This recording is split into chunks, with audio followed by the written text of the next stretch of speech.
بسم الله الرحمن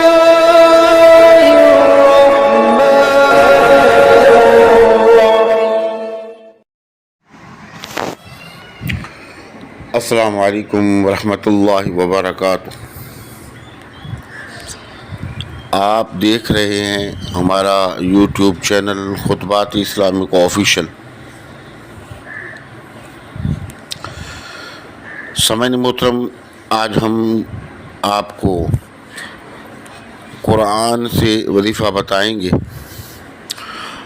اور ایسا وظیفہ جو کہ ہمارے پیارے نبی حضرت محمد مصطفیٰ احمد مجتبیٰ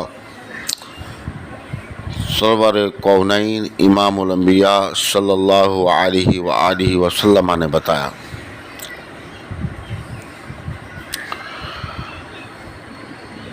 آپ صلی اللہ علیہ وسلم نے فرمایا کہ ہر چیز کا مغز ہوتا ہے،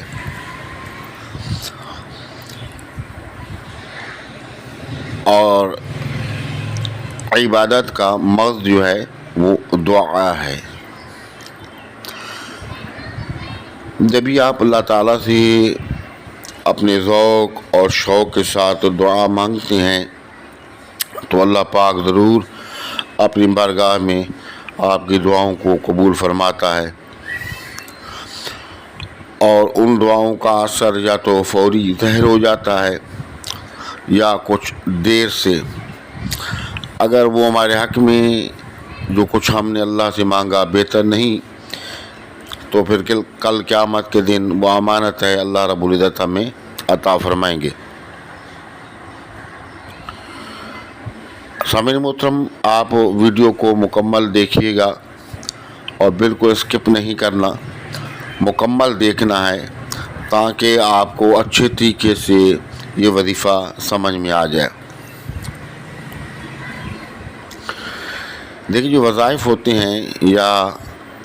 جو ہم آپ کو بتاتے ہیں قرآن سے ہوتے ہیں، اور یہ یا تو انبیاء علیہ السلام کے بتائے ہوئے وظائف ہوتے ہیں یا پھر بزرگان دین کے بتائے ہوئے۔ اللہ رب العزت سے آپ جب بھی دعا مانگیں، دنیا کی بھی مانگیں اور آخرت کے لیے بھی دعا مانگیں، اور جو کچھ آپ کو چاہیے، جتنا بھی چاہیے، جو آپ کی تمنا ہے، آپ جی بھر کے مانگیں۔ آپ یقین جانیں کہ یہ وظیفہ پڑھنے کے بعد آپ جو بھی دعا مانگیں گے، اللہ رب العزت آپ کی جائز دعا کو اپنی بارگاہ میں قبول فرمائے گا، اور جو کچھ آپ مانگیں گے اگر وہ آپ کے حق میں بہتر ہے تو اللہ پاک آپ کو عطا فرما دے گا، اور جو آپ کی پریشانیاں ہیں، جو دکھ ہیں، جو تکالیفیں ہیں، وہ اللہ کی بارگاہ میں آپ پیش کریں گے تو اللہ تعالیٰ آپ کو کی تمام ان پریشانیوں کو، دکھوں کو، تکالیفوں کو اپنے فضل و کرم سے اور قرآن پاک کی برکت سے وہ حل فرما دے گا۔ دیکھیں، اللہ تعالیٰ نے قرآن میں فرمایا، ربنا آتنا فی الدنیا حسنۃ وفی الآخرۃ حسنۃ وقنا عذاب النار۔ اور اس دعا کی تلقین آقا نامدار صلی اللہ علیہ وآلہ وسلم نے فرمائی، جس کا مقصد ہے، اے اللہ، اے میرے رب، میری دنیا اور آخرت دونوں کو بہتر فرما دے، اچھا فرما دے، جو مشکلات ہیں ان کو آسان فرما دے، جو تکالیفیں ہیں ان کو دور فرما دے، اور عذاب جہنم سے مجھے بچا۔ تو اب سب سے پہلے اللہ تعالیٰ نے جو کچھ دعا کے اندر یہ لفظ استعمال فرمایا، پہلے دنیا کا اور بعد میں آخرت کا۔ تو اب دنیا کی بہتری یا دنیاوی جو چیزیں آپ کے ہیں، جو ضروریات ہیں یا آپ کی تکلیفیں ہیں، اس کی دعا کرنا یا اللہ سے مانگنا کوئی غیر شرعی کام نہیں ہے، بلکہ جائز ہے، اور آپ اس کو کریں۔ اب اس کو وظیفے کو کرنے کا طریقہ یہ ہے کہ آپ کوئی بھی ایک وقت مقرر کر لیں، اول اور آخر 3 مرتبہ درود شریف اور سورۃ فاتحہ چاروں کل 3 مرتبہ پڑھ کے آپ صلی اللہ علیہ وسلم اور آپ کے اہل بیت کو احسان ثواب کریں،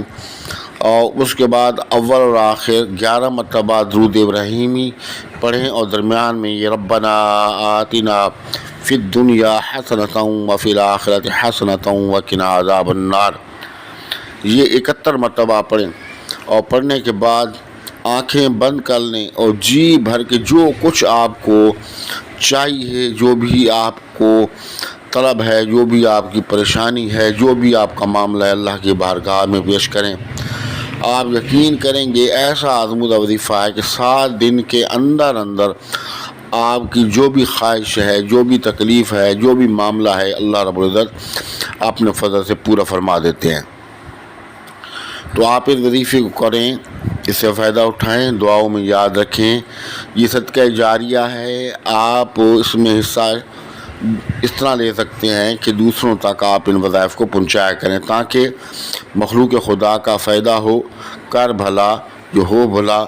ہے بھلے کا بھلا۔ اور ہمارے وظائف کی اجازت کے لیے لازمی ہے کہ آپ ہمارے چینل کو سبسکرائب کریں، ویڈیو کو لائک اور شیئر کریں، اور کمنٹس باکس کے اندر اپنا نام، اپنے شہر کا نام